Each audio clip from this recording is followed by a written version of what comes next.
Hello, my dear unstoppables. Welcome back to Jay Physics by Vedantu. I'm Abdul Samad Khan, आपका प्यारा as के sir आपके सामने हाजिर है मेरे प्यारे बच्चों, एक धमाकेदार उस सीरीज के साथ जिसमें हम पूरी की पूरी गारंटी लेते हैं और वो सारे टॉपिक के ऊपर क्वेश्चन करते हैं जहां से पिछले 5 सालों में हर साल क्वेश्चन आया ही आया है, गारंटी है और आगे भी आने के पूरे पूरे चांसेस हैं। तो बच्चों आज हम करने वाले हैं motion in a plane chapter के 15 मोस्ट ऐसे इंपॉर्टेंट क्वेश्चन जो भैया मैं गारंटी से कह सकता हूं कि तुम्हारे जेईई मेंस के एग्जाम में अगर कोई क्वेश्चन आएगा तो तुमको यहीं से ही रखा हुआ दिखाई देगा, क्योंकि भैया मैंने बहुत घंटों लगाकर हर एक क्वेश्चन देखा और ये देखा कि पुराने 5-6 सालों के अंदर किस टॉपिक के ऊपर क्वेश्चन रिपीट हो रहे हैं और अगर उस टॉपिक के ऊपर क्वेश्चन रिपीट भी हो रहे हैं तो किस टाइप के क्वेश्चन रिपीट हो रहे हैं, और वो सारी कैटेगरी बना के मैंने तुम्हारे लिए 15 मोस्ट इंपॉर्टेंट क्वेश्चन निकाले हैं। तो ये भाई मैं नहीं, ये तो पूरी की पूरी प्रोबेबिलिटी मैथ्स की कह रही है कि भाई यही क्वेश्चन रिपीट होंगे।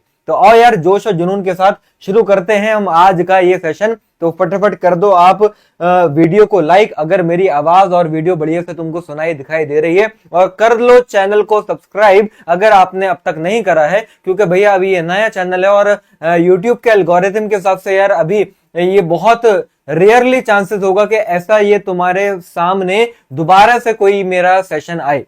तो अगर तुम सब्सक्राइब कर लोगे तो ये तुम्हारे जो मैं सेशन डेली लेकर आ रहा हूं ये तुम्हारे मिस नहीं होंगे। मेरे प्यारे बच्चों जरा एक बार फटाफट मुझे बता दो कैसे हो तुम लोग आज भी, क्या तुमने जिंदगी के मजे लिए या फिर जिंदगी ने तुम्हारे मजे लिए? जल्दी से मुझे बताओ, फिर हम स्टार्ट करते हैं आज का ये सेशन। हाँ भैया आवाज तो बिल्कुल बढ़िया से आ रही है, तो शुरू करें। अरे शुरू करा जाए भैया, कार्यक्रम या क्रियाक्रम। चलो यार शुरू करते हैं। तो भाई अगर उम्मीद करता हूं कि भाई ये क्वेश्चन देखने से पहले आपने भाई प्रोजेक्टाइल मोशन वाला चैप्टर पढ़ लिया होगा, है ना, मोशन इन प्लेन वाला चैप्टर पढ़ लिया होगा। और अगर थोड़ा बहुत पढ़ा है, थोड़ा बहुत कमजोर रह गया है, तो ये सेशन मैं बता रहा हूं इनफ है, क्योंकि मैं इसमें इतने ढेर सारे क्वेश्चन कराऊंगा और बिल्कुल बेसिक से बताऊंगा विद थ्योरी क्वेश्चन के अंदर ही। तो आपका चैप्टर का कहीं ना कहीं ये पूरा का पूरा रिविजन भी हो जाएगा।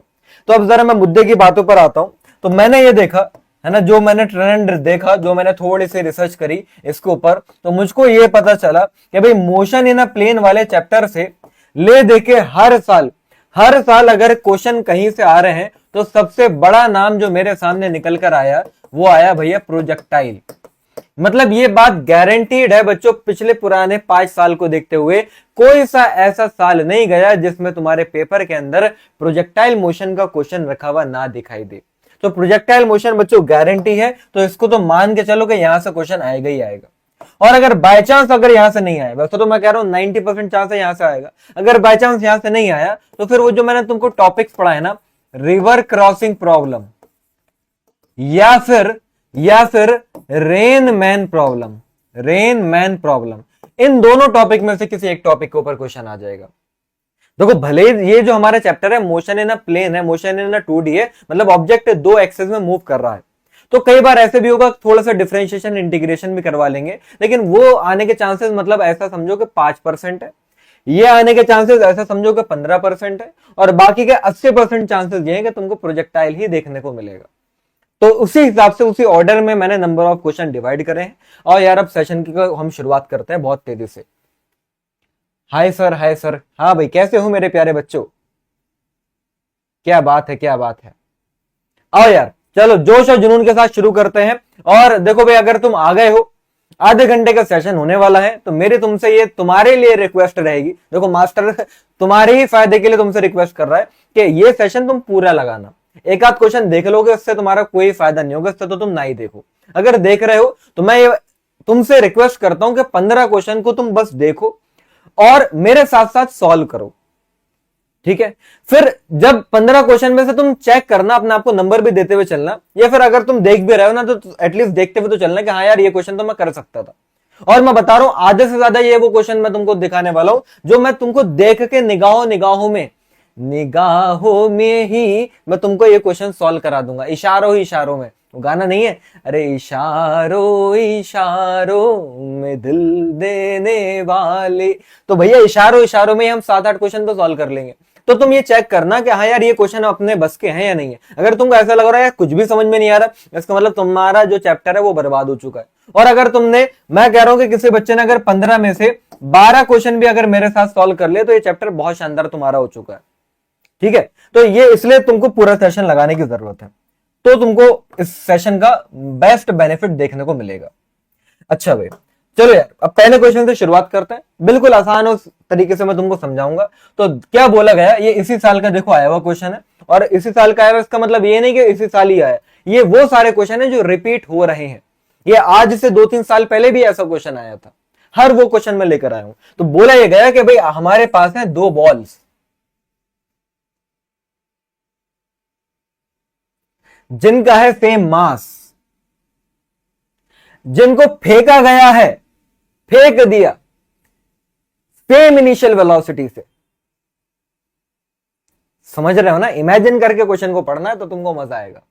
2 बॉल है हमारे पास, दोनों का मास भी सेम है और दोनों को आपने फेंक दिया है सेम इनिशियल वेलोसिटी से, लेकिन अलग अलग एंगल पर। एंगल भैया अलग अलग, एंगल सेम नहीं है, अलग अलग एंगल पर फेंका है। तो देखा यह गया कि जब आपने अपनी एक बॉल ऐसे करके फेंकी तो एक जितनी हाइट पर गई, दूसरी काफी ज्यादा हाइट पर गई है। अब रेंज सेम हो या नहीं हो ये मैटर नहीं करता है ना। तो भाई मुद्दे की बात ये निकल कर आई कि एक बॉल जो गई है उसकी हाइट, उस बॉल की हाइट दूसरी बॉल के कंपैरिजन में 8 गुना ज्यादा है। मतलब जब आपने 2 बॉल फेंकी तो पहले वाली बॉल की मैं मान लेता हूं कि जो हाइट आई होगी, जो ये मैक्सिमम हाइट पर पहुंचा होगा, तो ये अगर पहले वाली बॉल की मैक्सिमम हाइट है h1 और ये दूसरी वाली बॉल की मैक्सिमम हाइट है h2, और अगर मैंने पहले वाली बॉल को फेंका है θ1 एंगल पर और दूसरी वाली बॉल को फेंका है θ2 एंगल पर, ये बात समझ में आ रही है। तो ये देखा गया कि भाई पहले वाली बॉल की जो हाइट आ रही है वो दूसरे वाले के कंपैरिजन में 8 टाइम्स आ रही है, ये हमको क्वेश्चन में दिया गया। तो अभी हमें बताना है क्या, हमें इन दोनों के टाइम ऑफ फ्लाइट का रेशियो बताना है कि ये दोनों बॉल कितने टाइम हवा में रही होंगी, उनका रेशियो बता दो। बहुत ही सिंपल क्वेश्चन है, मतलब ये वो सारे क्वेश्चन है बच्चों जो 30 सेकंड के अंदर सॉल्व हो जाएंगे। मतलब मैं ईमानदारी से बताऊं, मैं तुमको 8 मिनट के अंदर ये सारे क्वेश्चन सॉल्व करके अभी ये सेशन बंद करा सकता हूं। बस मैं चाह रहा हूं कि तुम्हारे इसी बहाने चैप्टर का रिवीजन भी हो जाए, इसलिए मैं तुमको थोड़ा सा स्लो पढ़ाऊंगा, लेकिन तुम ध्यान से सुनते जाना। तो अब पहली बात जो तुमको यहां पर समझ में आनी चाहिए कि यार हाइट दे रखी है तो हाइट का हम फॉर्मूला लगाते हैं। तो पहली बात लो जी, पहले फॉर्मूला मैंने तुमको बताया, मैक्सिमम हाइट का जो फॉर्मूला आता है वो क्या, ये था u² sin square theta by 2g। और अगर आप वो बच्चे हो जिसने अब तक फॉर्मूले याद नहीं करे और सोच रहे हो कि यार ये तो याद हो ही जाएंगे एंड टाइम पर, एग्जाम टाइम पर, तो मैं बता रहा हूं अभी से ही आप रेस से बाहर हो, अभी साहब ये जेई वाली रेस से तो बाहर हो भाई साहब। ठीक है, तुम्हारे बोर्ड में नंबर नहीं आ पाएंगे, तुम्हारे स्कूल में नंबर नहीं आ पाएंगे, फॉर्मूला याद होना चाहिए था। अभी ईमानदारी से बताओ आप में से कितने बच्चों को फॉर्मूला याद था, और अगर नहीं था तो क्यों नहीं कर रहे हो। तो भाई अगर मैं पहले वाली बॉल की बात करता हूं तो उसकी वेलोसिटी देखो, सेम वेलोसिटी से फेंका तो u² θ1 एंगल से फेंका तो sin स्क्वायर θ1 बाय 2g, और इधर 8 है और ये u², इधर एंगल हमारा sin square θ2 bye 2g।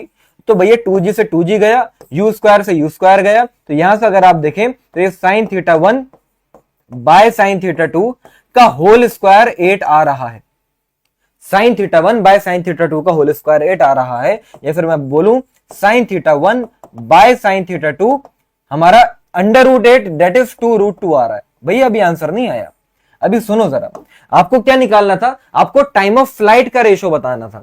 Time of flight का फॉर्मूला क्या होता है, बोलो भाई। तो टाइम ऑफ फ्लाइट का फॉर्मूला होता है सर t1, या फिर ऊपर ही लिख देता हूं टाइम ऑफ फ्लाइट का फॉर्मूला भी, क्या 2u sin θ बाय g होता है, हाँ होता है। सर वेलोसिटी तो सेम रहेगी जी, सबके लिए सेम, 2 सबके लिए सेम। तो अगर आप टाइम ऑफ फ्लाइट का रेशियो निकालना चाहेंगे t1 बाय t2 अगर आप करना चाहेंगे सर, तो आपको इतना सा बस मालूम होना चाहिए कि बस यहां पर आप sin θ1 लिख दीजिए और यहां पर sin θ2 लिख दीजिए, बाकी तो सब कट ही गया। तो sin θ1 बाय sin θ2 का रेशियो हमारा 2√2:1 दैट इज ऑप्शन सी आ रहा है। बताओ मुझसे पहले कोई बच्चा सॉल्व कर पाया?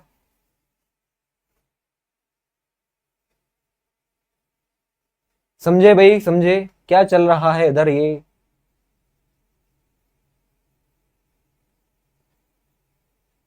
सर अभी आप कहां हो?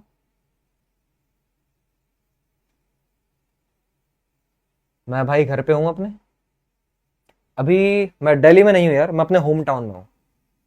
बताओ भाई, ये क्वेश्चन तुमसे हुआ यस और नो? जितने भी बच्चे पढ़ने वाले हैं, कुछ बच्चे आज बातें बनाने वाले आ गए भैया हमारी क्लास में, जो पढ़ने वाले बच्चे जरा मुझे जवाब दें कि भाई ये तुमसे हुआ या नहीं हुआ, जल्दी से। आया आंसर? वेरी गुड, आंसर आ रहा है तुम्हारा। चलें चलें चलें चलें। ओके ओके, चलो भैया पहला क्वेश्चन हो गया है। अब अगले क्वेश्चन पर चलते हैं। अब बोला जा रहा है कि देखो, अब मैं 2023 पे ऐसे नहीं पहुंचाऊंगा, मैंने भैया 2025 से लेकर 2023 तक के सारे क्वेश्चन पढ़े, फिर मैंने देखा ऐसा क्वेश्चन रिपीट हो रहा है। क्या क्या आप projectile is projected at angle 30 degree, आपने बॉडी को हॉरिजॉन्टल से 30 डिग्री के एंगल पर फेंका और 40 मीटर पर सेकंड की स्पीड से। ये पता नहीं कितनी बार घुमा फिरा के क्वेश्चन दिया गया, जरा तुम इसको अच्छे से समझ लो। क्या बोला गया भाई, अगर इमेजिनेशन नहीं कर पा रहे हो तो बना लो। फिजिक्स तुम्हारी जब तक नहीं सुधर पाएगी जब तक तुम क्वेश्चन को पढ़ के इमेजिन ना कर पाओ, और अगर इमेजिन नहीं कर पा रहे तो भैया पेपर पे तो एटलीस्ट तुम बना लो कि चल क्या रहा है। तो चल ये रहा है कि आपने ऑब्जेक्ट को फेंका 40 मीटर पर सेकंड से 30 डिग्री की एंगल पर। तो मैंने आपको ये बात बताई थी कल भी कि यार पहला काम तुम्हारा ये नहीं होना चाहिए कि तुम इसके कंपोनेंट कर लो। तो इधर आएगा सर 40 कॉस 30, कॉस 30 होता है सर √3/2। बताओ भाई इतनी मेरी मैथ सही है या नहीं है? कुछ गड़बड़ हो तो बता देना, भूल चूक माफ। और इधर ये आएगा 40 साइन 30, तो 40 साइन 30 हो जाएगा 40/2, दैट इज 20 मीटर पर सेकेंड। तो आपकी एक्स एक्सिस की वेलोसिटी जो है इनिशियली 20√3 है, और वाई एक्सिस की जो वेलोसिटी है वो 20 है। अब बोला यह गया कि जब टाइम हो जाएगा 2 सेकंड तो बताओ कितनी स्पीड होगी। जब टाइम हो जाएगा 2 सेकंड तो बताओ कितनी स्पीड होगी। तो अभी तो हमें यही नहीं मालूम मेरे प्यारे कि भैया जब टाइम 2 सेकंड होगा तो बॉल कहां पर होगी। सर बॉल तो अपनी जगह पर होगी, तो वो कौन सी जगह पर होगी? तो ये अगर तुमको समझना है तो ये कैसे समझे? तो भाई मैंने तुमको टाइम ऑफ फ्लाइट का अभी जस्ट फॉर्मूला बताया पीछे, सर 2u sin θ/g होता है। हाँ होता है। तो 2u है 40, साइन 30 1/2, g होता है 10। यहां से अगर आप देखें तो मेरे प्यारे मुझे तो जहां तक दिखाई दे रहा है 4 सेकंड आ रहा है time of flight. 4 second time of flight आया, मतलब नीचे से ऊपर जाके और ऊपर से नीचे आने में टोटल 4 सेकंड लगे। अगर टोटल 4 सेकंड लगे तो 2 सेकंड में बॉल कहां पर होगी भैया? सर मैक्सिमम हाइट पर होगी। और मैक्सिमम हाइट पर याद करो, मैक्सिमम हाइट पर जब कोई भी ऑब्जेक्ट जाता है तो उसकी वाई एक्सिस की वेलोसिटी जब मैक्सिमम हाइट पर होती है तो 0 हो जाती है। तो वाई एक्सिस की वेलोसिटी तो 0 हो गई, तो जो भी वेलोसिटी सर बची होगी एक्स एक्सिस की बची होगी। एक्स एक्सिस में तो कोई भी हमारा एक्सेलरेशन नहीं आ रहा है, वाई में तो आ रहा है, तो वाई की वेलोसिटी सर 0 हो गई एक्सेलरेशन ड्यू टू ग्रेविटी की वजह से। लेकिन एक्स एक्सिस की तो सेम ही रही, तो एक्स एक्सिस की कितनी रही? 20√3 रही। तो मतलब जो भी वेलोसिटी है वो मैक्सिमम हाइट पर वो 20√3 है। तो यही तो तुमसे पूछना चाह रहे थे। Option A is the correct answer. तुम अभी यकीन नहीं करोगे लेकिन यही क्वेश्चन एक और आया, बस उसमें काइनेटिक एनर्जी पूछ ली। ये हर साल आ रहा है ये क्वेश्चन, देख लो भाई। बताओ तुमको बात समझ में आ रही है या नहीं?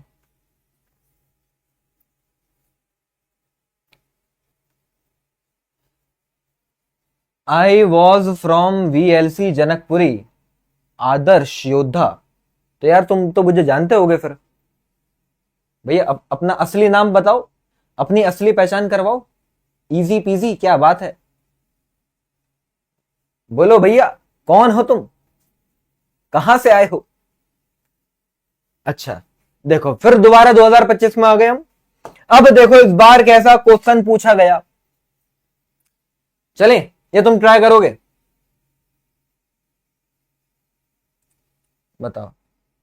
एक कह रहा है कि तू लड़की है ना या लड़का है, तो वो कह रहा है चैट में, मैं लड़का हूं तू लड़की है, आओ दोनों मिल के पढ़े क्वेश्चन प्रोजेक्टाइल का। कनक, यार कनक का नाम तो मैंने नहीं सुना भाई। हु इज कनक? भाई शक्ल से पहचानता हूँ मैं, फोटो भेजो जरा अपने चैट में, लाइव चैट में अपना फोटो भेजो।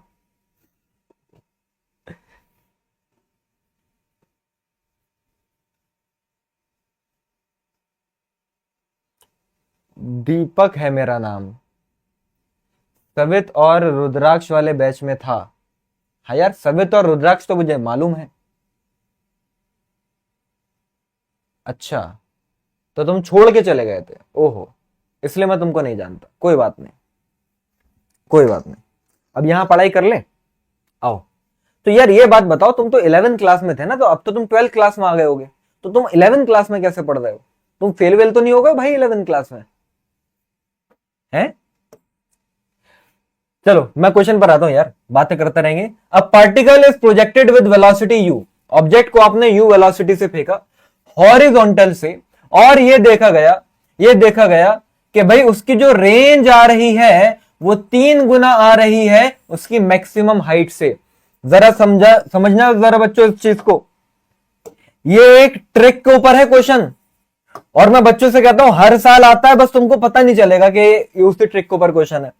ये इतना टफ क्वेश्चन है कि बच्चों से सॉल्व नहीं हो पाएगा अगर वो तुमको ट्रिक नहीं मालूम। और वो मैंने ट्रिक बताई है तुमको अपने प्रीवियस सेशन में, पता नहीं तुम देख कर आए हो या नहीं। अगर आपने ऑब्जेक्ट को फेंका है यू वेलोसिटी से, और कितने एंगल पर, मान लेते हैं थीटा एंगल पर, तो ये मैक्सिमम हाइट पर ये जो गया ये हमारी एच मैक्स कहलाती है, और ये जो एक्स एक्सिस में मूव करा ये हमारी रेंज कहलाती है। देखो मैक्सिमम हाइट का भी फॉर्मूला आपको मालूम है, क्या होता है sir? U square sine square theta by 2g, और रेंज का फॉर्मूला भी मालूम होना चाहिए, u square sine 2 theta by g. इन दोनों को डिवाइड करके ना एक फॉर्मूला आता है जिसको ट्रिक कह देते हैं और बाकी के टीचर्स। भाई मैं ट्रिक नहीं कहता उसको, वो कोई नई चीज तो है नहीं, एच को आर से डिवाइड करके जो रिजल्ट आया वो तुमको उन्होंने बता दिया। कोई महान काम तो करा नहीं है, वो बस बड़ा चढ़ा के बताते हैं, मैंने देखो ये मेरी बनाई हुई ट्रिक है, ये वाला स्टार है? तो फिलहाल तो इन दोनों को अगर तुम डिवाइड करते हो ना, एच को आर से डिवाइड करते हो, तो यहां से रिलेशन निकल कर आती है tan थीटा बाय 4। तो ये कोई ट्रिक नहीं है, ये इन दोनों को डिवाइड करके आया।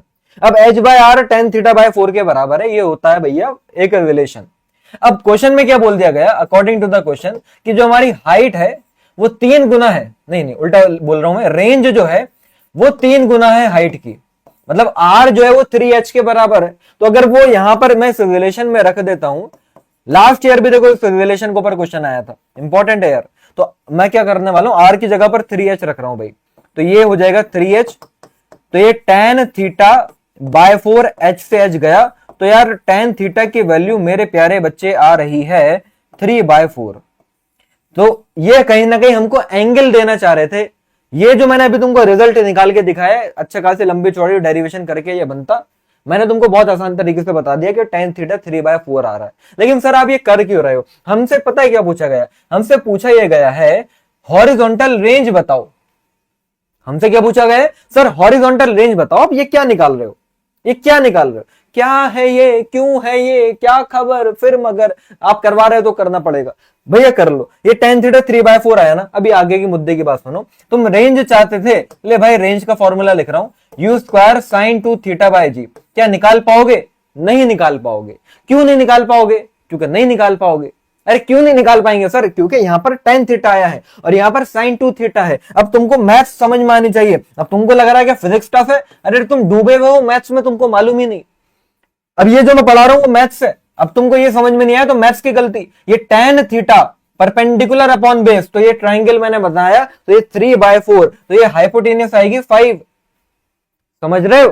तो अब यहां से अगर तुमको पूछा जाए कि साइन 2 थीटा, तो नहीं निकाल पाओगे। अब तुमको मालूम होना चाहिए कि भैया साइन 2 थीटा का formula 2 sine theta cos theta होता है।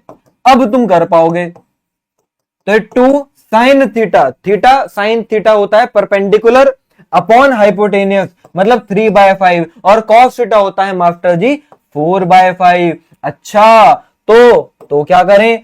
तो 2 3 6, 6 4 24, तो 24 u square by 25g, n u square by 25g। N की वैल्यू पूछी जा रही थी, तो एन की जगह पर भैया हमारा 24 आ रहा है। That is option D is the correct answer. बताओ कितने आसान तरीके से क्वेश्चन हो गया। ये काफी अच्छा क्वेश्चन है, बुरा नहीं है, मतलब सही लेवल का क्वेश्चन है।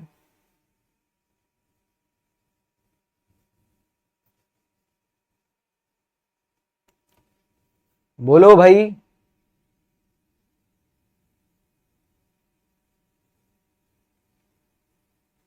सोचा मिल लूं आपसे आज, ओहो ओके ओके, अच्छा ओके भाई दीपक, बहुत अच्छा लगा आपसे आज मुलाकात करके, दिल खुश हो गया मेरा, मेरा दिल गार्डन गार्डन हो गया। ऐसे रोज मुलाकात कर लिया करो भाई। फेल नहीं हुआ सर, बस रिवाइज कर रहा हूँ। सोचा था मंथन बैच में पढ़ूंगा आपसे, तो आप वो भी छोड़कर चले गए। अरे यार, बट स्टिल अभी सही चल रही है पढ़ाई। वेरी गुड वेरी गुड, चलो हो गया ना, हो गया ना, सॉर्ट आउट हो गया ना वो पंगा। बस मैं इसी वजह से यार थोड़ा सा तुम लोगों से ना, मैं तुम लोगों के मैसेज वैसेज के भी रिप्लाई कमी से कर रहा था। मुझे पता था क्योंकि मैं जितना तुम लोगों से कनेक्टेड रहूंगा ना, तो तुम भैया मुझे याद करते रहोगे। तो याद होता है ना, मतलब होता है ना इस तरह से कि कई बार रिलेशनशिप में भी अगर आपको किसी को छोड़ना होता है, तो फिर आप क्या करते हो, उसको इग्नोर करना शुरू कर देते हो, और फिर एक वक्त आता ही है कि वो इंसान भूल जाता है और बाकी किसी के साथ खुश हो जाता है, अपनी जिंदगी बनाने लगता है। तो बस मैंने वही फॉलो करा तुम्हारे साथ उस मंथन बैच में। ठीक है, चलो ये क्वेश्चन हो गया बच्चों तुमसे। Option D 24 is the correct answer. I hope बात समझ में आ गई होगी। आगे बढ़ते हैं अगले पड़ाव पर। The angle of projection of projectile to have same horizontal range and maximum height. देखो ये 2025 में क्वेश्चन आया, जिसमें मैंने तुमको ये रिलेशन बताई। अभी तुमको लग रहा है बेवजह मास्टर ऐसे बोल रहा है, ऐसे मतलब तुमको खुश करने के लिए नहीं कह रहा हूं मैं भैया, थोड़ा सा वक्त लगाया है, थोड़ा सा सर में दर्द करा है हमने ये चीजें तुम्हारे सामने लाने के लिए। एंगल ऑफ प्रोजेक्शन बताओ, अगर भैया हमारा हॉरिजॉन्टल रेंज और मैक्सिमम हाइट बराबर हो, मतलब एच आर के बराबर हो, और अभी एच बाय आर का फॉर्मूला क्या आया था, मैं देखो तुमको रटवा नहीं रहा हूं, मैंने तुमको इसका रीजन बता दिया कि ये कैसे बनता है। तो एच अगर आर के बराबर है तो एच से आर तो कट जाएगा ना, तो ये 1 is equal to tan theta by 4, तो टेन थीटा क्या आ रहा है 4 के बराबर, तो थीटा टेन इनवर्स 4 हो जाएगा। देखो ये है दिमाग में करने वाले क्वेश्चन, आ रही है बात समझ में। चलें आगे।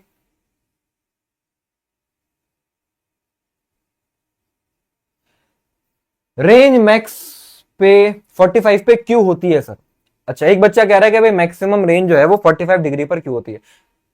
क्या बात है, मुझे पता था रॉबिन, रॉबिन हुड पांडे, मुझे पता था कि तुम ये सवाल करोगे, इसलिए वो भी क्वेश्चन में लेकर आया हूं। अभी थोड़ा सा सब्र रखो, अभी आएगा वो भी क्वेश्चन। जेईई मेंस में आ चुका है, ऐसा नहीं है मैंने डाला है, जहां तक मुझे उम्मीद है देख लेंगे, नहीं डाला होगा तो अभी बता दूंगा। अब देखो फिर से 2025 का क्वेश्चन, ये भी रिपीट हो रहा है। कैसे? एक बॉल है जिसका मास है 100 ग्राम, ये मैंने पहले भी तुम लोगों को कराया, इसका आंसर तो यार तुमको याद हो जाना चाहिए अब तक।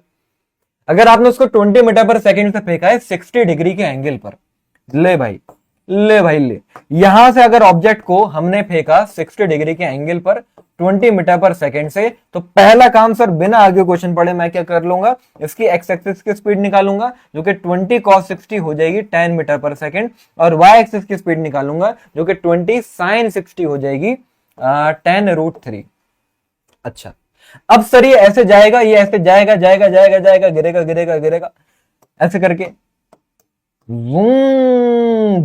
ऐसे करके नीचे गिर जाएगा। और जब ये मैक्सिमम हाइट पर होगा, तो अभी हमने अभी डिस्कस कर लिया कि एक्स एक्सिस की स्पीड ही बचती है तो 10 ही बचेगी। अब पता है क्वेश्चन में क्या बोला गया, मुझे ये बात बताओ, जब आपने यहां नीचे से फेंका था तो 20 मीटर पर सेकंड की स्पीड से फेंका था, और जब ये मैक्सिमम हाइट पर पहुंचा तो इसकी स्पीड 10 मीटर पर सेकंड है, तो यहां पर काइनेटिक एनर्जी ज्यादा होगी, यहां पर काइनेटिक एनर्जी कम होगी, तो उसमें डिफरेंस क्या आएगा। अब जिस महान को यही नहीं पता कि काइनेटिक एनर्जी का फॉर्मूला हाफ mv² होता है, तो उस महान को मैं बता देता हूं, और क्या कर सकते हैं, बता दिया भाई। तो जब आप नीचे बॉटम पर थे तो इनिशियली आपकी काइनेटिक एनर्जी क्या आएगी सर, हाफ मास है 100 ग्राम मतलब 0.1 kg, और वेलोसिटी का स्क्वायर सर 20 का स्क्वायर होता है 400, तो मेरे हिसाब से 20 जूली जूली आ गया ये। और final kinetic energy sir half m, और वेलोसिटी अब सर यहां पर 10 ही तो है, तो 10 का स्क्वायर कितना हो जाएगा 100, तो यहां से मेरे भाई कितना आ रहा है, ये आ रहा है 5 जूल। तो भाई चेंज कितना आया काइनेटिक एनर्जी का, भैया 20 जूल से 5 जूल हो गई, तो कितने का चेंज आया, 15 जूल का ही तो चेंज आया, 15 जूल एनर्जी कम हो गई आपकी। देख लीजिए, option C is the correct answer. I hope बात समझ में आ रही होगी। सर थोड़ा पॉज क्या करो प्लीज, सॉल्व नहीं हो पा रहा। अरे यार, अब मैं देखो पॉज करके मैं अगर पॉज हो जाऊंगा तो फिर तो ये बहुत लंबा चला जाएगा सेशन, तो मेरे साथ साथ करो भाई, तुम पॉज कर लिया करो। वैसे यूट्यूब में भी एक ऑप्शन होता है पॉज करने का, तो वहां से पॉज करोगे तो क्वेश्चन वहीं रुक जाएगा, मैं भी वहीं रुक जाऊंगा। जैसे अभी रुका हूं ना, तुम ऐसे चाह रहे हो कि मैं क्वेश्चन पढ़ूं और ऐसे रुक जाऊं बीच में, मैं कैसे पॉज हो सकता हूं यार? साथ साथ सॉल्व करो भाई, ठीक है? आओ अगले क्वेश्चन पर आए। यार मैं तो बड़ा आराम आराम से पढ़ा रहा हूं, तुम बता दो अगर और स्लो होना है तो मैं और स्लो हो जाऊंगा। और देखो भैया, अब इस क्वेश्चन में बोला ये जा रहा है कि the range of the projectile, अगर भैया आपने इस बार फिर से कोई ऑब्जेक्ट लेकर आए और आपने उस ऑब्जेक्ट को फेंका है इस बार 15 डिग्री के एंगल पर, और तो ये ऐसे जाके गिरा गिरा गिरा गिरा गिरा गिरा, और कितने ही दूर जाके गिरा? 50 मीटर, मतलब रेंज 50 मीटर आ गई है। अब आपसे पता है क्या पूछा जा रहा है? भैया रॉबिन सुनना जरा, तुम्हारा भी जवाब यहीं पे दे देता हूं। अगर प्रोजेक्टाइल को उतनी ही वेलोसिटी से मैं 45 डिग्री के एंगल पर फेंकता तो रेंज क्या आती? देखो पहली वाली बात क्या है, पहले रेंज का फॉर्मूला हमने लगाया u square sine 2 theta by जी।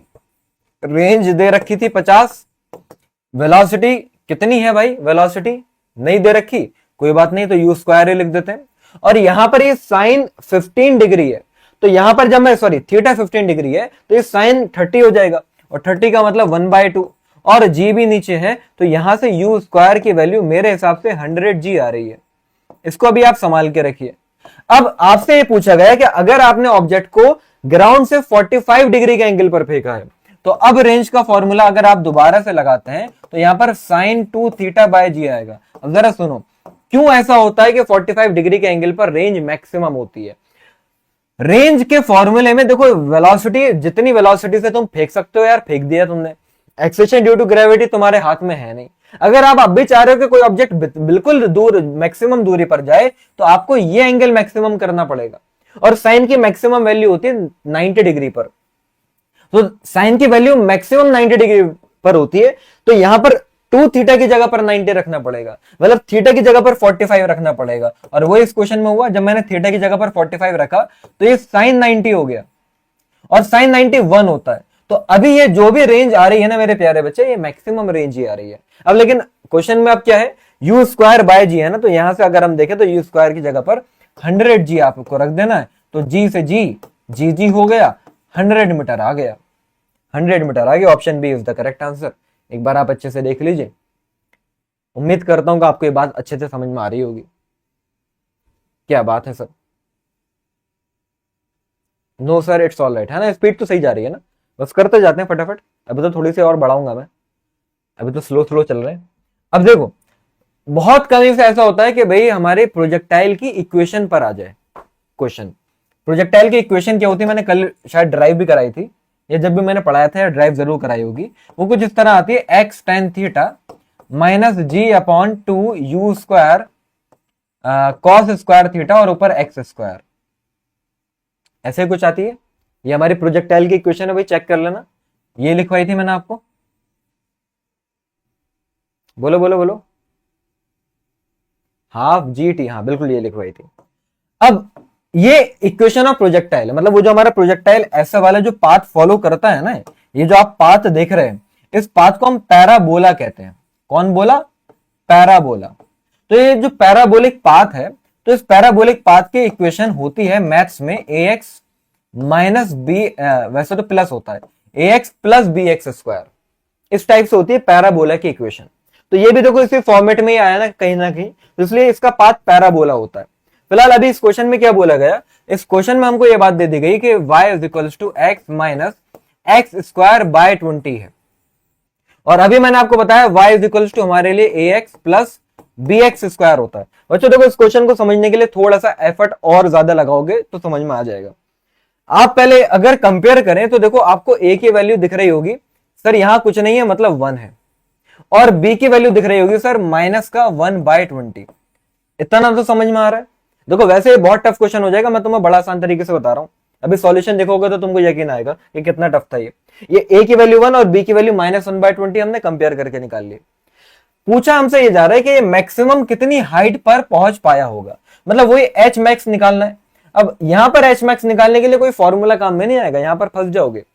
तो मैं पता क्या करता हूं, मैं पहले ये पता करता हूं कि जब ये मैक्सिमम हाइट पर गया तो कहीं ना कहीं ये जो मेरा प्रोजेक्टाइल है, ये जो मेरा प्रोजेक्टाइल है, यहां पर ये जो टेंजेंट आ रही है, या फिर जिसको हम बोलते हैं स्लोप, किसी भी कर्व के ऊपर अगर आप टेंजेंट बनाते हो तो वो आपको स्लोप बताती है। तो ये जो अभी टेंजेंट ऐसे जा रही है वो तो एक्स एक्सिस के पैरेलल है। मुझे अब आप इतनी सी बात बता दीजिए, कसम है तुम्हें तुम्हारे 9th क्लास की मैथ्स की डिग्री के ऊपर, मुझे इतना सा तुम बता दो कि भाई जब लाइन हमारी एक्स एक्सिस के पैरेलल होती है तो स्लोप क्या आता है। मुझे बस इतना सा जानना है, इतना सा जानना है। बोलो बोलो बोलो बोलो, जल्दी बोलो।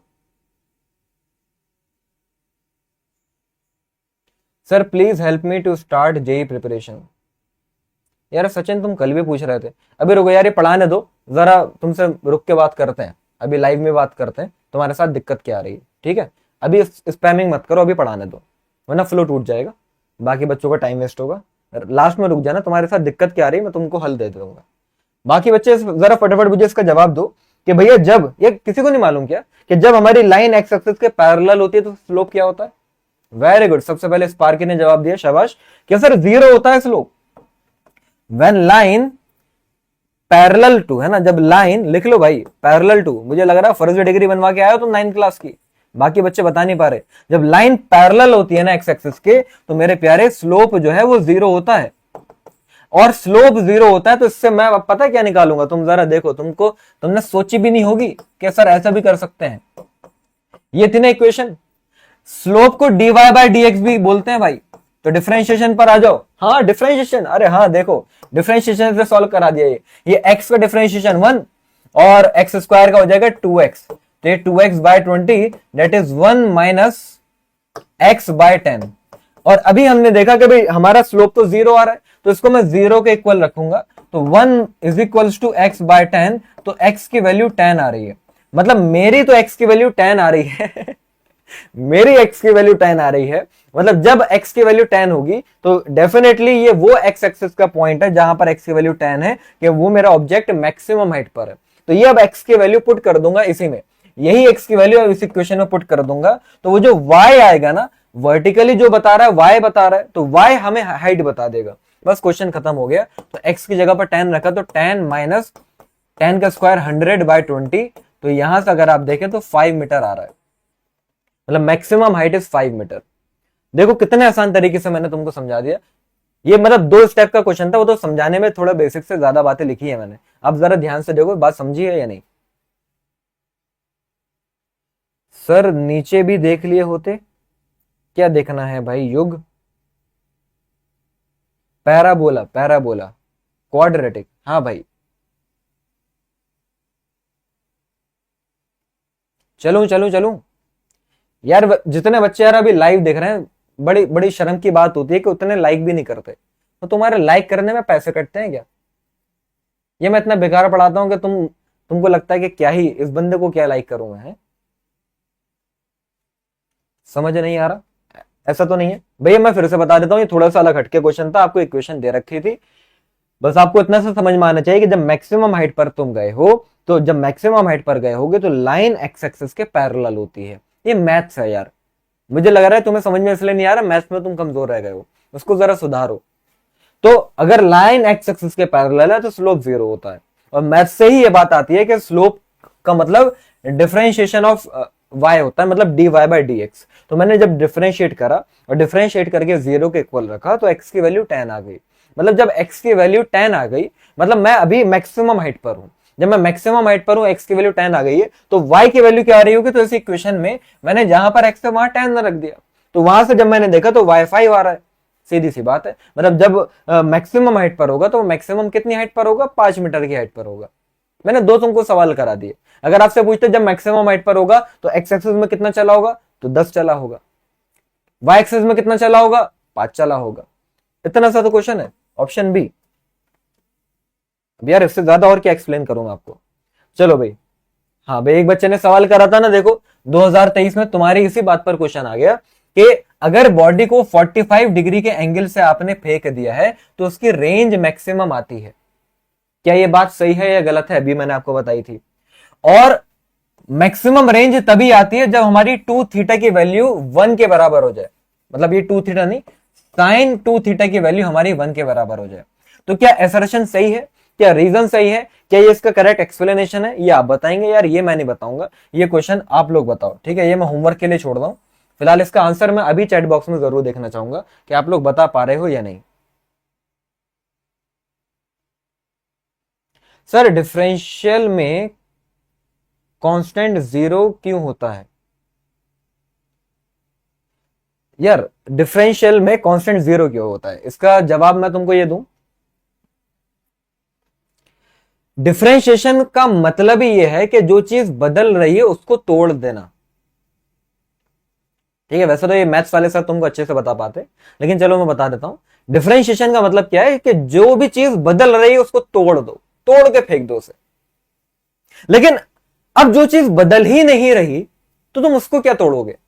मतलब कहने वाली बात यह है कि हम ये डिफरेंशिएशन करके पता लगाते हैं कि बहुत छोटे पार्ट में कितना बदलाव आया।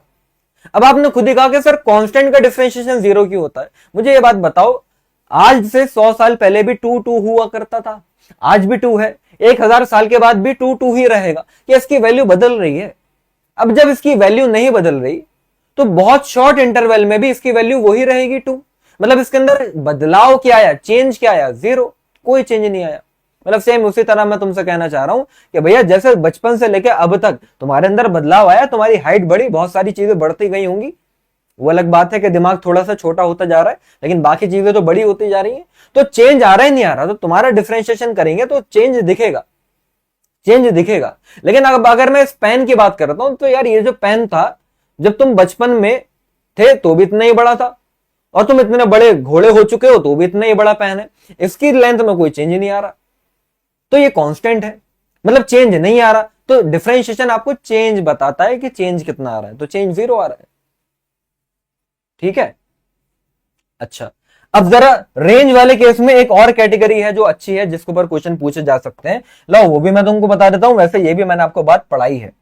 क्या अगर मैंने एक ऑब्जेक्ट को 30 डिग्री के एंगल पर फेंका u वेलोसिटी से, तो वो अगर यहां पर जाके गिरा और इसकी रेंज r आ रही है।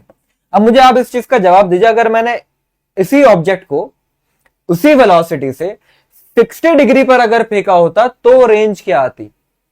बताओ, इससे ज्यादा आती, इससे कम आती, या फिर इक्वल आती? जल्दी से जवाब दीजिए ताकि मैं जानूं कि आप लोग पढ़कर आए हैं या नहीं। बोलो बोलो बोलो बोलो, क्या आप लोग पढ़कर आए हैं या नहीं? मुझे जल्दी से जवाब दीजिए बच्चों, टाइम ओवर हो रहा है, हमारे पास सिर्फ 10-15 मिनट ही बचे, क्वेश्चन अभी ज्यादा है। बोलिए बोलिए बोलिए, रेंज ज्यादा आएगी, कम आएगी, या बराबर आएगी अगर मैंने 30 डिग्री पर ना फेंककर अब मैंने 60 डिग्री पर फेंका है तो?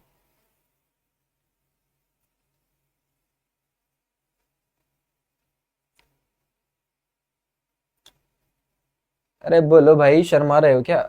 बराबर आएगी, बिल्कुल बराबर आएगी।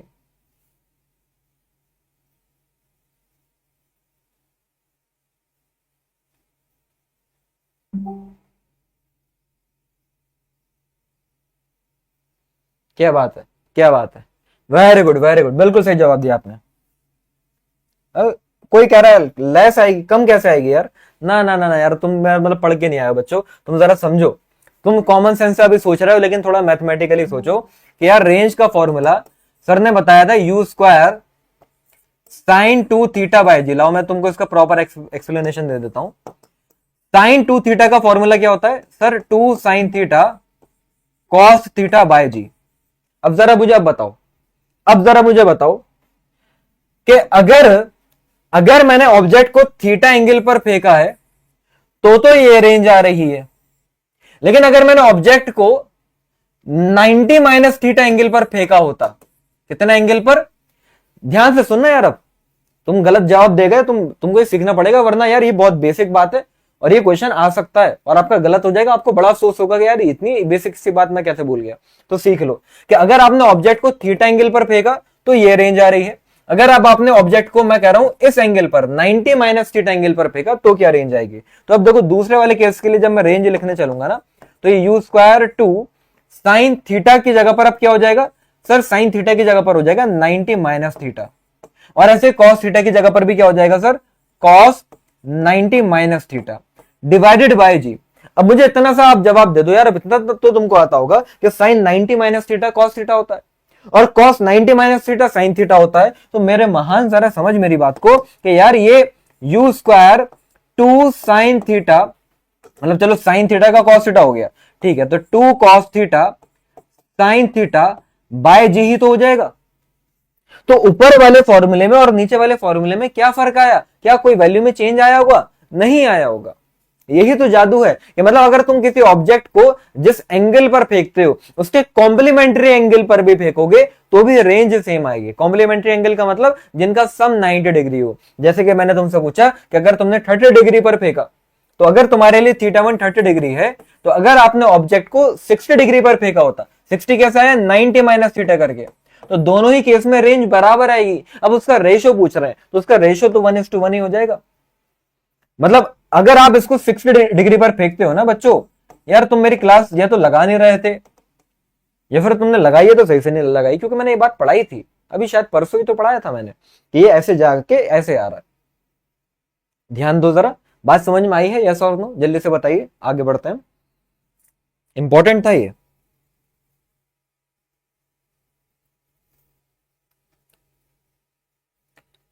Okay, very good very good. चलो मेरी प्यारी जनता आगे बढ़ते हैं। हाँ भाई, 10th क्वेश्चन पर आ गए। भाई मैंने प्रोजेक्टाइल के ऊपर तुमको बहुत शानदार शानदार क्वेश्चन करा दिए। हर जिस भी कैटेगरी का क्वेश्चन आ सकता था मैंने तुमको सब करा दिया, ठीक है ना। मैंने बच्चों वाले लेवल का कराया ना मैंने एडवांस लेवल का कराया। एडवांस लेवल का तुमको देखना है तो मैंने कल 3 क्वेश्चन एडवांस लेवल के कराए थे, वो तुम जाके देख सकते हो, उसी चैनल पे पड़ा हुआ है ना। लेकिन उस लेवल का कराया है कि भाई जिस लेवल का तुम्हारे जेईई मेंस में रखा हुआ होगा डेफिनेटली। इससे बाहर कोई प्रोजेक्टाइल का केस नहीं बनता। कुछ भी आ जाए ले दे के आएंगी, ये सारी कहानी मैंने तुमको सब पढ़ा दी। अब दूसरा जो केस है ना, दूसरा जो केस है वो है हमारा रिवर बोट प्रॉब्लम और रेन मैन प्रॉब्लम, उसको और अच्छे से हम देखेंगे। फिर एक केस और आता है वो जो मैंने बताया था डिफरेंशिएशन वाला, ठीक है। तो जैसे अब ये इसी साल नहीं, ये तो 2023 का क्वेश्चन है कि हमारा जो स्विमर है, रिवर बोट प्रॉब्लम याद है ना, मतलब रिवर बोट प्रॉब्लम का मतलब रिवर क्रॉसिंग प्रॉब्लम कहना चाह रहा हूं मैं, कि अगर ये हमारी रिवर होती है, अब जिसको नहीं आता थोड़ा सा भाई एफर्ट लगेगा, लेकिन सुन लेना कि अगर ये मान लो नदी है जो कि बह रही है, नदी है जो हमारी ऐसे बह रही है। अब नदी का पानी अगर कुछ बह रहा है तो कुछ वेलोसिटी से ऐसे बह रहा होगा, तो रिवर की वेलोसिटी को हमने वी आर मान लिया है। अच्छा, अब इस रिवर में तुम्हारा काम यह है कि तुमको इस रिवर को क्रॉस करना है, और तुम्हारी अपनी खुद की वेलोसिटी जो है वो है 4 किलोमीटर पर आवर, कि तुम 4 किलोमीटर पर आवर की स्पीड से रिवर को क्रॉस कर सकते हो। अब आप हो स्विमर और आपने स्विमिंग पता कैसे शुरू करी? His strokes normal to the flow of the river. River इधर है तो उसके नॉर्मली, मतलब तुम परपेंडिकुलरली, हमारा जो स्विमर है वो ऐसे जा रहा है स्विमिंग करते हुए, और रिवर की जो विड्थ है वो 1 किलोमीटर है। 1 किलोमीटर मतलब ये इसकी चौड़ाई है। इतनी बात समझ में आ रही है? अब ये तो कॉमन सेंस तुमको खुद ही दिख रहा होगा कि क्या तुम यहां पर पहुंच पाओगे? क्या तुम यहां पर पहुंच पाओगे? नहीं पहुंच पाओगे। क्यों नहीं पहुंच पाओगे? भैया रिवर जो है वो यहां पर बस रुकी हुई तो है नहीं, पानी ठहरा हुआ तो है नहीं, वो तो तुमको अपने साथ बहाव में लेते हुए जाएगा, वो तो अपने साथ बहाव में लेते हुए जाएगा। तो भैया तुम यहां पर पहुंचना चाह रहे थे तो तुम तो यहां पर कहीं पहुंचोगे, तुम यहां पर पहुंचोगे। तो देखा ये गया कि जब आप यहां पहुंचना चाह रहे थे लेकिन पहुंचे यहां पर, तो आपने एक्स एक्सिस में कितना डिस्टेंस कवर करा है? क्वेश्चन में बोल रहे हैं 750 मीटर। कितना? 750 मीटर का आपने डिस्टेंस कवर करा है। तो अब आप बस इतना सा बता दो कि भैया रिवर की वेलोसिटी क्या होगी, पानी की वेलोसिटी क्या होगी। तो बात समझ में आ रही है कि देखो आप जो है, मैं आपको यहां से एक बहुत अच्छा लेसन देना चाह रहा हूं इस बात से। आप जरा ये समझो कि अगर आपका एम है ना कि यार मेरे 95 परसेंटाइल आ जाए जेईई मेंस में, या फिर मेरे स्कूल में बोर्ड में मेरे 96% आ जाए या 90% आ जाए, हर बच्चे का अपना अपना टारगेट हो सकता है। तो याद रखना हमेशा जो भी तुम टारगेट रखते हो ना, कभी ऐसा नहीं होगा, बहुत रेयरली ऐसा होता है कुछ बच्चों के साथ, जो भी तुम टारगेट रखोगे वो कभी अचीव नहीं होगा, हमेशा उससे कम ही आता है। मतलब अगर तुम यहां का टारगेट रख रहे हो तो तुम यहां नहीं पहुंच पाओगे, क्योंकि कोई ना कोई दिक्कतें, परेशानी, मुश्किल, बुखार, शादी, फोन, मूवी, ब्रेकअप, ये कुछ ना कुछ बहाव ऐसा आएगा जो तुमको तुम्हारे टारगेट से भटका के तुम्हें दूसरी जगह लेकर जाएगा। और वो बहाव जितना ज्यादा होगा उतना दूर लेके जाएगा। इसलिए टारगेट जो है हमेशा बड़ा रखो। मतलब अगर तुम्हें लगता है कि तुम्हारी औकात 80 परसेंटाइल लाने की है और टारगेट रखो 95 परसेंटाइल लाने का। अरे तभी तो 90 पर पहुंचोगे तुम। अब तुमने 80 का अगर सोचा है तो तुम 80 नहीं लाओगे, कभी नहीं ला पाओगे। 80 से भी कम आएगा, 70 आएगा। लेकिन अगर 95 सोच के फिर तुम 95 के लिए मेहनत करोगे ना, और तुम्हारे 88 भी आ जाते हैं, तो भाई 8 नंबर का तो इंप्रूवमेंट हुआ। तो ये चीज मैं तुमको सिखाना चाह रहा हूं, टारगेट हमेशा आगे का रखो। फिलहाल अब यहां इस क्वेश्चन में हमको ये निकालना है कि भैया कितनी वेलोसिटी से तुम्हारा ये बहाव पानी का बह रहा है। तो उसके लिए सीधी सी बात यह है कि मुझे ये बात समझ में आ रही है कि मैं एक्स एक्सिस और वाई एक्सिस को अलग अलग डील करूंगा। तो ये है वाई एक्सिस। वाई एक्सिस में तुम्हारी स्पीड है 4 किलोमीटर पर आवर और वाई एक्सिस में डिस्टेंस कितना है 1 किलोमीटर। तो आपको बात मालूम होगी, अगर मैं वाई एक्सिस की बात करूं तो टाइम का फॉर्मूला यार डिस्टेंस अपॉन स्पीड होता है। तो डिस्टेंस सर 1 किलोमीटर और स्पीड है 4, तो टाइम आया 1/4। 1/4 ये आर में आया होगा।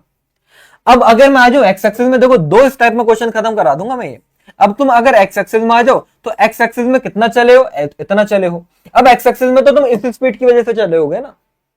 तो अब एक्स एक्सिस का फॉर्मूला स्पीड इनटू टाइम, तो एक्स एक्सिस में आप कितना चले 750 मीटर। इसको मैंने किलोमीटर में करा तो 1000 से डिवाइड कराया, और यहां पर स्पीड अब तुम ये नहीं लोगे वी आर लोगे, क्योंकि एक्स एक्सिस में तुमको रिवर्स चलवा रही है वी आर। और टाइम कितना आया 1/4। अब यहां से अगर हम देखें तो ये 0 से 0 जाएगा, 4 25 से गया और 25 3 से गया, तो रिवर की वेलोसिटी 3 किलोमीटर पर आवर आ गई। मतलब पानी का बहाव इज 3 किलोमीटर पर आवर। कितना सिंपल क्वेश्चन है। और ऐसे क्वेश्चन हर साल आ रहे हैं, थोड़ा बहुत घुमा फिरा के। इसको आप देखिए,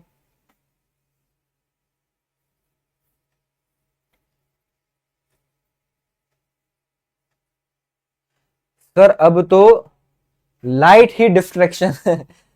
क्या क्या लिखना चाह रहे हो, लाइट ही डिस्ट्रैक्शन है, लाइट या लाइफ? चले आगे, चलो नेक्स्ट क्वेश्चन पर आते हैं भैया। Question number 11। क्वेश्चन नंबर 11 ऐसे भी क्वेश्चन आते हैं। अब ये क्वेश्चन क्या है, फिर वही बात है कि, और ये बड़ा ही, ये वो क्वेश्चन है, मुझे लगता है यार तुम में से भी, मतलब कुछ बच्चों से मुझे उम्मीद हो रही है तुम लोगों के रेस्पॉन्स देखते हुए कि यार तुम इसका सही जवाब दोगे। बस मेरी उम्मीद है, तोड़ना मत यार, है, वरना मैं वो गाना गाने लगूंगा, हाँ थोड़ा दर्द हुआ पर चलता है, वो वाली कहानी नहीं होनी चाहिए। हो क्या रहा है कि इस डायरेक्शन में भैया नदी बह रही है वी आर वेलोसिटी से, और इस डायरेक्शन में स्विमर है, वो ऐसे जा रहा है। मान लो स्विमर की वेलोसिटी वी एस है। अब मतलब स्विमर भी सीधा सीधा नहीं जा रहा, वो भी पहले से थोड़ा सा डिस्ट्रैक्ट है। एक तो पहले तुम्हारी जिंदगी तुमको डिस्ट्रैक्ट करेगी, ऊपर से तुम भी थोड़े से बिगड़ाए लड़के हो, है ना, बिगड़े हुए हो, तो तुम्हें डिस्ट्रैक्शन और पसंद है, तो तुम भी सीधे सीधे नहीं जा रहे। सीधे सीधे जाते तो यहां का एम करते, यहां पहुंचते। अब क्या हो रहा है, अब क्या हो रहा है कि तुमने एम यहां का करा, अब तुम पहुंचोगे यहां पर, समझ रहे हो। तो फिलहाल क्वेश्चन में यह बोला गया कि जितनी स्पीड से रिवर फ्लो कर रही है, स्विमर भी उतनी ही स्पीड से फ्लो कर रहा है। तो यार इन दोनों का मिला के जो रिजल्टेंट आया, वो उस रिजल्टेंट की वजह से यहां पर ऐसे तुम पहुंचे हो। और ये एंगल, नीचे वाला एंगल 30 डिग्री दे रखा है, तो ऊपर वाला एंगल ये थीटा है। ये बताओ क्या होगा। जो बच्चा बताएगा यार दिल खुश हो जाएगा, उस बच्चे का नाम याद रखूंगा मैं। तुम जरा बताओ, कोई बता पाएगा कि थीटा क्या होगा? सिर्फ ऐसे देखते ही, कॉमन सेंस, फीलिंग के बेसिस पर बताओ। थोड़ा बहुत भी अगर वेक्टर जानते हो ना, अगर ये v है और अगर ये भी v है, तो आपको मालूम होना चाहिए कि जो हमारा रिजल्टेंट आता है वो बिल्कुल बीच में से जाता है। अब तो बता दो, अब तो हिंट दे दी। जो रिजल्टेंट आता है वो बिल्कुल बीच में से जाता है। तो अगर ये एंगल 30 डिग्री, तो ऊपर वाला एंगल क्या होगा? अरे बोलो सर, ऊपर वाला एंगल जो होगा वो भी तो 30 डिग्री होगा, क्योंकि दोनों की वेलोसिटी सेम है। ये तो वेक्टर का क्वेश्चन है, ये बना दिया कि बस रिवर क्रॉसिंग प्रॉब्लम है। ये एक्चुअल में वेक्टर का क्वेश्चन है। जब इधर वेलोसिटी v, इधर वेलोसिटी v, ये क्वेश्चन में लिखा हुआ है, आप पढ़ लो। तो ये एंगल अगर 30, तो ये भी एंगल 30, तभी तो ये रिजल्टेंट बीच में से गया है। बात समझ में आ रही है? Very good. देखो सुप्रभात ने बताया 60 डिग्री। 60 डिग्री मतलब पूरा एंगल 60 डिग्री है, लेकिन आपसे क्या पूछा? आपसे पूछा इतना वाला एंगल। इतना वाला एंगल कितना होगा? ये भी 30 डिग्री होगा। बहुत सारे बच्चों ने इसका आंसर 60 डिग्री मार्क कर दिया था, और वो ऐसा नहीं कि गलत थे। उन्होंने सोचा कि टोटल एंगल 60 डिग्री होगा और थीटा पूछा, फटाफट 60 मार्क कर दिया। अब देखो ये गलती हो जाती है। अब यहां पर तुम्हारा 1 नंबर का माइनस नहीं हुआ, तुम्हारे 5 नंबर का नुकसान हो गया। 4 तो तुमने वो भी खोए ना जो तुमको आते थे, वो भी तुमने बर्बाद करा दिए। तो क्वेश्चन इसलिए पढ़ना जरूरी है। The angle theta with the line A B should be, the angle theta with the line A B वाली से कितना एंगल बना रहा है? 30 बना रहा है। रिवर के फ्लो से होता तो 60 बना रहा होता। आई होप बात समझी हो मैं आपको क्या समझाना चाह रहा हूं, है ना। और देख लो, अब ये इसी साल क्वेश्चन आया भैया रिवर क्रॉसिंग का। ये मैंने आपको पहले भी कराया है, अभी प्रीवियस लेक्चर में कहीं ना कहीं देखा होगा। किसी को अगर आंसर याद है तो मुझे जल्दी से बताओ। क्वेश्चन में ये बोला गया था कि हमारी जो रिवर है वो वेस्ट टू ईस्ट मतलब ऐसे कुछ फ्लो कर रही है और 9 किलोमीटर पर आवर की स्पीड से। रिवर की वेलोसिटी कितनी है? 9 किलोमीटर पर आवर है। और आपकी जो बोट है वो बोट इस बार स्विमर नहीं है भैया, बोट है, और बोट 27 किलोमीटर पर आवर की स्पीड से मूव कर सकती है, तो वो मूव करी है। लेकिन बोट गई है 150 डिग्री के एंगल पर फ्रॉम द रिवर फ्लो, मतलब बोट कुछ ऐसे जा रही है। ये है वेलोसिटी ऑफ बोट। ये 150 डिग्री का अगर एंगल बना रही है तो ये अगर 90 हो गया और ये 150 का मतलब ये 60 हो जाएगा। ये कहानी समझ में आ रही होगी? ठीक है, आ रही है सब। आपसे पूछा यह गया है कि अगर यहां से यहां तक मतलब रिवर को क्रॉस करने में अगर बोट को आधा मिनट लगा है ना, हाफ अ मिनट, आधा मिनट लगा, तो इस बार आप ये बताओ कि इस रिवर की चौड़ाई कितनी होगी, विड्थ कितनी होगी। तो ये बहुत ही सिंपल क्वेश्चन है, एक लाइन में सॉल्व करा दूं। देखो अगर ये VB है तो इसका ही अगर मैं कंपोनेंट इधर करूं तो ये आएगा सर VB cos 60। इतना कंपोनेंट करना आता है? आता है। बस मेरे भाई क्वेश्चन खत्म हो गया। देखो डिस्टेंस का फॉर्मूला स्पीड इंटू टाइम, तो अभी मैं ये वाला फॉर्मूला y एक्सिस में लगा रहा हूं, तो y एक्सिस में कितना चले हो वही तो विड्थ ऑफ द रिवर है, वो निकालना है। y एक्सिस में स्पीड सर कितनी? VB cos 60। और टाइम कितना लगा सर आधा मिनट का मतलब 30 सेकेंड। तो अब जरा मैं वैल्यू पुट कर दूं, देखो आंसर आ जाएगा एक ही स्टेप में खत्म। तो VB कितना है सर? 27 kilometre per hour. पहले तो इसको कन्वर्ट करेंगे हम, ये इसको कन्वर्ट करेंगे तो 27 इंटू 5/18 cos 60 हो जाएगा 1/2, है ना। इसको मीटर पर सेकंड में कन्वर्ट करा है, ये 1/2 और टाइम आया 30 सेकंड। इसको जब आप सॉल्व करेंगे तो 112.5 मीटर आंसर आता है। That is option A. इसी साल में आया वो क्वेश्चन। तुमको लग रहा है सही में यार ऐसे क्वेश्चन तो स्कूल में कराए जाते हैं बच्चों को, और ऐसे क्वेश्चन जेईई मेंस दे रहा है। तो अगर तुम अभी ऐसे क्वेश्चन करके भी यार नंबर ना बना पाओ तो फिर ये तुम्हारा नुकसान है भाई। वेरी गुड वेरी गुड, बच्चों ने सही जवाब दिया है, शाबाश शाबाश शाबाश, बहुत सही जा रहे हैं आप, ऐसे आगे बढ़ते जाएंगे। चलिए चलिए चलिए, बस थोड़े से क्वेश्चन और बच्चों, 3 क्वेश्चन और है, फिर तुमको अपना रिजल्ट चेक करना है कि तुम्हारा क्या स्कोर रहा आउट ऑफ 15, है ना। अब देखो एक और क्वेश्चन है, a person swimming with a speed of 10 metre पर सेकेंड। फिर से हम रिवर लेकर आ जाते हैं। पर्सन कितनी स्पीड से भैया जा रहा है? 10 मीटर पर सेकेंड की स्पीड से जा रहा है 120 डिग्री के एंगल पर, 120 डिग्री के एंगल पर with the flow of the river. मतलब यहां पर अब वही वाली बात है कि रिवर ऐसे फ्लो कर रही होगी VR स्पीड से, और जो पर्सन है, वो जो आदमी है, वो ऐसे कुछ, पर्सन की जो वेलोसिटी है वो रिवर के कंपैरिजन में अगर देखा जाए तो 120 डिग्री का एंगल बना रही है। तो फिर वही बात है कि यार ये एंगल 90 हो गया तो ये एंगल हमारा 30 डिग्री हो जाना चाहिए। इतनी बात हमें समझ में आ रही है सर। हमें रिवर की स्पीड बतानी है। देखो यहां पर एक बहुत काम की बात पता है उन्होंने क्या बोली, कि जो हमारा पर्सन है ना वो एग्जैक्टली ऑपोजिट पॉइंट पर पहुंचा। ये बहुत ज्यादा इंपॉर्टेंट है। रिवर वाली क्रॉसिंग वाले क्वेश्चन में भी सबसे ज्यादा क्वेश्चन इस टाइप के आते हैं। और बता देता हूं तुम्हें, है ना, कि हमेशा ज्यादातर क्वेश्चन ये आता है कि पर्सन यहां से निकला और ऑपोजिट पॉइंट पर पहुंचा। तो देखो जो मैं तुमको बात समझाना चाह रहा था कि अगर तुम यहां का एम करते तो तुम यहां पहुंचते, क्योंकि रिवर अपने साथ ले जाती। लेकिन अब तुमने एम ही बड़ा करा, अब तुमने यहां का एम करा, अब जब तुमने यहां का एम करा, रिवर अपने साथ लेकर भी गई तो तुम यहां पहुंचे। तो जहां तुमने सोचना था कि यहां पर जाना है, तुमने उससे बड़ा एम करा और तुम यहां पर पहुंच पाए। मतलब कहने वाली बात यह कि एग्जैक्टली ऑपोजिट पॉइंट पर तुम पहुंचे। तो फिर से अगर मैं इस वेलोसिटी के मेरे प्यारे बच्चे कंपोनेंट करूं ना, तो मैंने तुमको इसकी कंडीशन बताई थी। ये अगर कंपोनेंट करा जाएगा तो ये आएगा VP sin 30। एग्री करोगे इस बात से?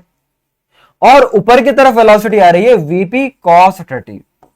तो VP cos 30 वाली वेलोसिटी से तो ये y एक्सिस में मूव कर रहा है।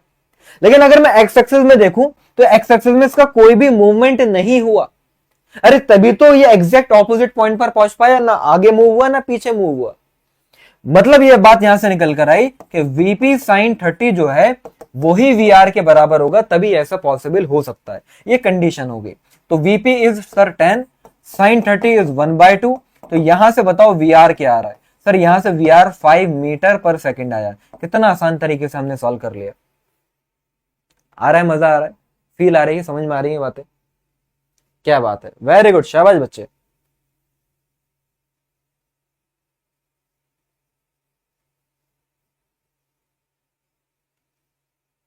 हम्म।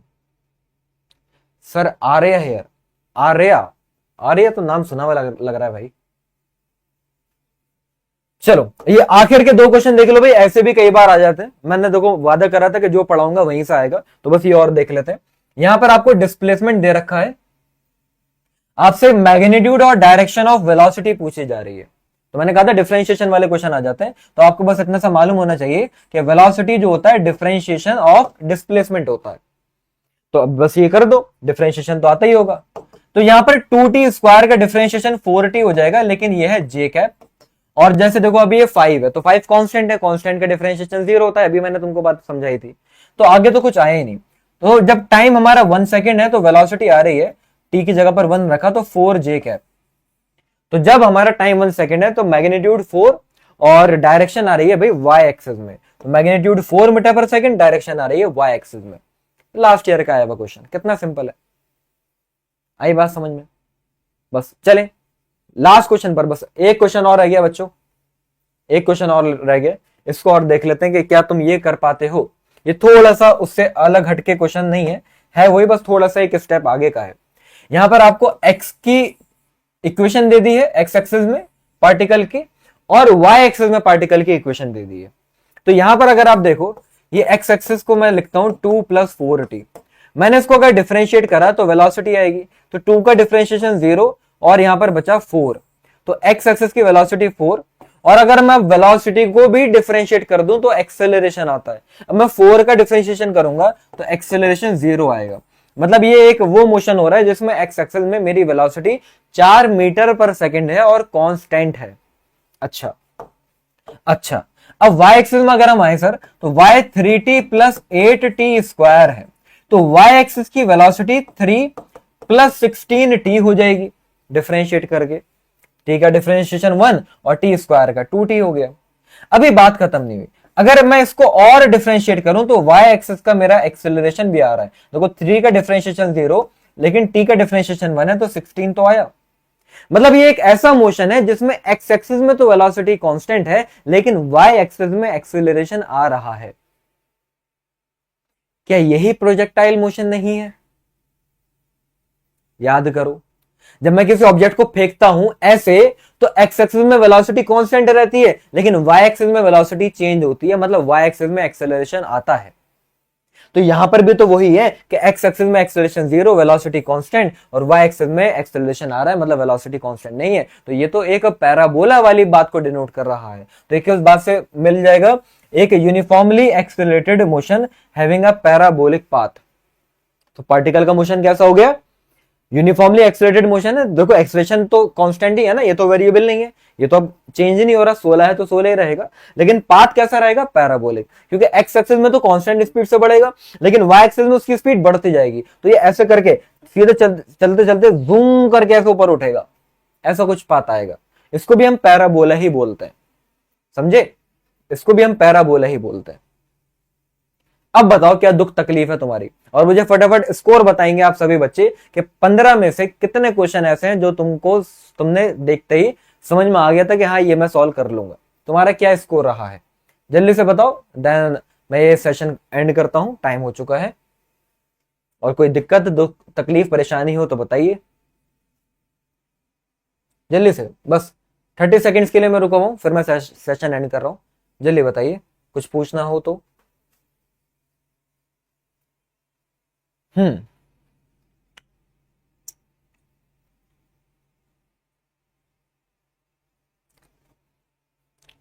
Sir in class 11 motion in plane के लिए क्या इंपॉर्टेंट है, प्लीज कह दीजिए। अभी तो बताया मोशन इन, जो मैंने आज टॉपिक बताए हैं प्रोजेक्टाइल मोशन, और रिलेटिव मोशन। और वैसे देखो मोशन इन प्लेन में सर्कुलर मोशन भी आता है, और सर्कुलर मोशन के भी इंपॉर्टेंट काफी ज्यादा क्वेश्चन है, लेकिन मैं उसको बिल्कुल अलग सेपरेटली पढ़ाऊंगा। तो अभी सर्कुलर मोशन को हटा के मैं सारी बातें कर रहा हूं। तो प्रोजेक्टाइल सबसे ज्यादा इंपॉर्टेंट है, और दूसरा आपका रेनमैन और रिवर क्रॉसिंग प्रॉब्लम है। लेकिन आपने देखा होगा मैंने रेनमैन पढ़ाया है जब मैंने टॉपिक कराया था, लेकिन आज कोई भी मैंने क्वेश्चन रेनमैन का नहीं कराया, क्योंकि पिछले कई सालों में रेनमैन के शायद एक ही क्वेश्चन आया है, इसलिए वो इतना खास इंपॉर्टेंट नहीं है। लेकिन पढ़ना है आपको, आपको वो पढ़ना है क्योंकि मैंने पढ़ाया है। ठीक है सर, टू बी ऑनेस्ट लेकिन समझ में सब आया है। ओहो, जब कोई भी बोलता है ना कि सर टू बी ऑनेस्ट, मुझे लगता है भाई सर ये तो अपने कुछ ना कुछ बुराई करने वाला है, क्योंकि मेरे लाइफ में ज्यादातर लोग ऐसे मिले कि यार टू बी ऑनेस्ट यार अब्दुल मैं एक बात कहना चाह रहा हूं, और उसके बाद उसने कोई ना कोई बुराई करी है। आज पहले इंसान मिला है कह रहा है कि सर टू बी ऑनेस्ट समझ में सब आया है, क्या बात है। चलो मेरा थोड़ा सा सिनेरियो जो है चेंज हो रहा है, और कुछ मजे ही आ गया। चलो यार एंड करते हैं बच्चों, और इस मोटिवेशनल लाइन के साथ आज इस सेशन का हम दी एंड करते हैं कि बस कोशिश करते रहो, बिलीव रखो अपने ऊपर, कामयाबी तुमको जरूर मिलेगी। आज लाओ मैं तुम्हारा थोड़ा सा अगर बोझ हल्का करूं, थोड़ा सा बोझ हल्का करूं। देखो जिस तरह से अभी मैं तुमको डेली पढ़ा रहा हूं ना, जिस तरह से डेली पढ़ा रहा हूं, और मैंने बोला है कि तुम डेली मेरे सारे सेशन लगा लो, तुम सारे पीवाईक्यू सॉल्व कर लो, है ना, और मॉक टेस्ट दे दो। ये तीनों काम जिस बच्चे ने करा ना, और पूरे साल करा, तो उसी का ही सिलेक्शन हो जाता है आईआईटी में या जेएमएस में। उसकी 95 परसेंटाइल से ज्यादा ही आती है, कोई बहुत लंबी चौड़ी बातें नहीं है। और मैं आपको ईमानदारी से बताऊं, आपको लग रहा होगा कि यार 14 लाख बच्चों के साथ कंपटीशन हो रहा है सर 14 लाख बच्चे हैं, है ना, 14 lakhs ऑफ स्टूडेंट्स के साथ कंपटीशन हो रहा है, और कैसे सिलेक्शन होगा सर, मैं कैसे उन 1 लाख या फिर 50,000 बच्चों में आऊंगा। तो मैं आपको बताऊं, ईमानदारी से बताऊं, मेरे ऊपर यकीन कर लेना, क्योंकि मैंने डेटा देखा है और मैं हर साल डेटा देखता हूं। इन 14 लाख बच्चों में से ना जो एग्जाम देंगे जेईई का, सिर्फ अभी की डेट में 2 लाख ही ऐसे बच्चे हैं जो डेली पढ़ाई कर रहे हैं, मतलब चैप्टर अच्छे से पढ़ रहे हैं, कॉन्सेप्ट सीख रहे हैं, पीवाईक्यूज लगा रहे हैं और टेस्ट दे रहे हैं। अभी सिर्फ इन 14 लाख में से 2 लाख बच्चे हैं। और जैसे जैसे टाइम बढ़ता जाएगा ना, जैसे जैसे टाइम बढ़ता जाएगा, ये बच्चे सिर्फ एंड टाइम तक आते आते पता है कितने बचेंगे, सिर्फ 50,000 बच्चे बचते हैं। ये हर साल का डेटा है। एंड टाइम तक आते आते सिर्फ 50,000 ऐसे बच्चे होंगे जो ये काम कंसिस्टेंटली कर पाएंगे, क्योंकि अभी तो जोश जोश में कुछ बच्चे पढ़ भी रहे हैं। जैसे जैसे वक्त गुजरता जाएगा ना, 11th आएगा, 12th आएगा, देखेंगे अरे रोटेशन, अरे देखेंगे थर्मोडायनेमिक्स, अरे देखेंगे simple harmonic motion, wave optics, देख के ऐसे उनकी रूह कांपेगी कि ये 1.5 लाख बच्चे यहां पर भी हिम्मत हार जाएंगे। कभी मूड होगा तो पढ़ेंगे, कभी नहीं पढ़ेंगे, लेकिन कंसिस्टेंटली 50,000 ही हर साल ऐसे बच्चे होते हैं जो वो तीनों काम करते हैं जो मैंने तुम्हें बताया। बस तुमको इतना ही करना है। इन 50,000 में भी अगर तुम कोई एक आ जाते हो, तुमको मैं कह रहा हूं आईआईटी अगर नहीं भी मिला तो बहुत ही अच्छी ब्रांच के साथ एनआईटी तो मिल ही जाएगा, समझ रहे हो। तो कोई बहुत बड़ा कंपटीशन नहीं है। कहां है कंपटीशन, तुम्हें मालूम नहीं है। इन 14 लाख में से 2 लाख महान तो ऐसे बच्चे होंगे जो नेगेटिव में नंबर लेकर आएंगे। तुम्हें मालूम है कि हंसी आती है मुझे देखते हुए कि लास्ट ईयर जिस बच्चे के 0 मार्क्स आए थे ना, तो तुमको लगेगा शायद उसकी लास्ट रैंक आई होगी।